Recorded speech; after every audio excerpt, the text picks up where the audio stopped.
उभा करण्याच्या संदर्भातली चर्चा होती। अनेक खासदार, आमदार, लोकप्रतिनिधी, कार्यकर्ते यांनी पदाधिकारी यांनी आपापली मतं मांडली, मुद्दे मांडलेले आहेत। त्यामुळे या सर्व गोष्टीचा पहिलं स्पष्टीकरण करतो, विलिनीकरणाचा विषय हा संपलेला आहे।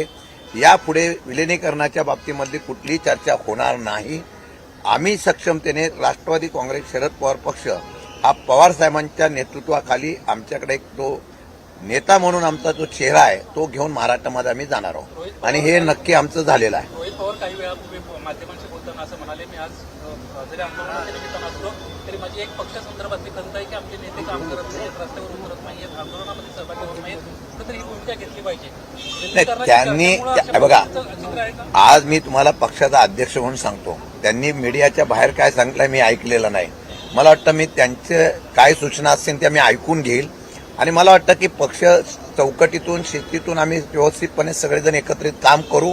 त्यांच्या काही खंत असतील तुमच्या माध्यमातून मला कळतायत तर त्या सुद्धा मी त्या दूर करून एकत्रितपणे आता भविष्य काळामध्ये आक्रमकतेने आम्ही आंदोलनं करणार आहोत, संघटना बांधणार आहोत। 2 दिवसात आम्ही शिबिर घेतोय आणि पक्षाच्या बाबतीमधली भूमिका घेत असताना चांगल्या पद्धतीने एक विरोधी वेगवेगळे प्रश्न आहेत। आज नीटचा परीक्षेचा प्रश्न होता, त्यानंतर भाववाढ आहे, गॅस दरवाढ आहे, पेट्रोल डिझेलची टंचाई आहे, देशाला महागाईने ग्रासलेला आहे। या सर्व गोष्टीचा विचार करून येत्या काही दिवसामध्ये पक्ष मजबूत पहिला करायचा, संघटनेमध्ये काम करणाऱ्या कार्यकर्त्यांना प्राधान्य द्यायचं आणि एक वाक्यतेने एका विचाराने पक्षाच्या चौकटीतूनच जाण्याचा प्रयत्न करू।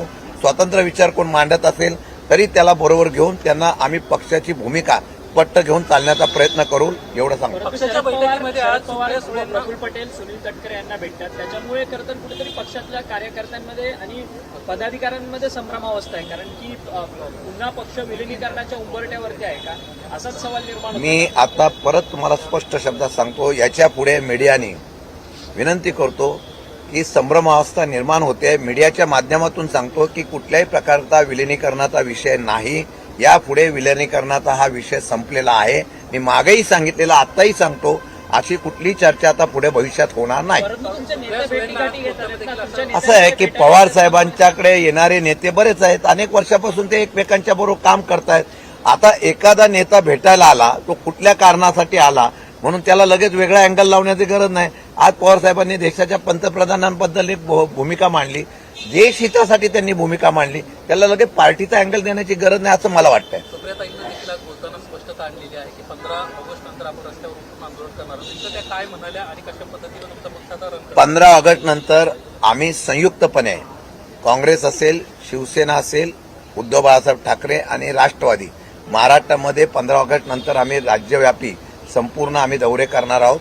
सक्षमतेने आम्ही त्या ठिकाणी जनतेच्या प्रश्नावर उतरणार आहोत। त्याच्या अगोदर आम्ही प्रत्येक जिल्ह्यामध्ये संघटना मजबूत करण्याची भूमिका घेऊ, त्याच्या सूचना आदरणीय पवार साहेबांनी दिलेल्या आहेत। कार्यकर्ता आहे तिथं आहे, जनता आमच्या पाठीमागे आहे। सध्याच्या राजकीय परिस्थितीमध्ये जी स्ट्रॅटर्जी ठरवली जाते त्याच्या विरुद्ध जनभावना उभी करायची आणि जनतेच्या माध्यमातून उठाव करून या महाराष्ट्रामध्ये एक वेगळ्या प्रकारचं चित्र जे सरकारच्या विरोधात आहे ते आपल्या करण्याच्या बाबतीमधली भूमिका आम्ही निश्चितपणे राबवू।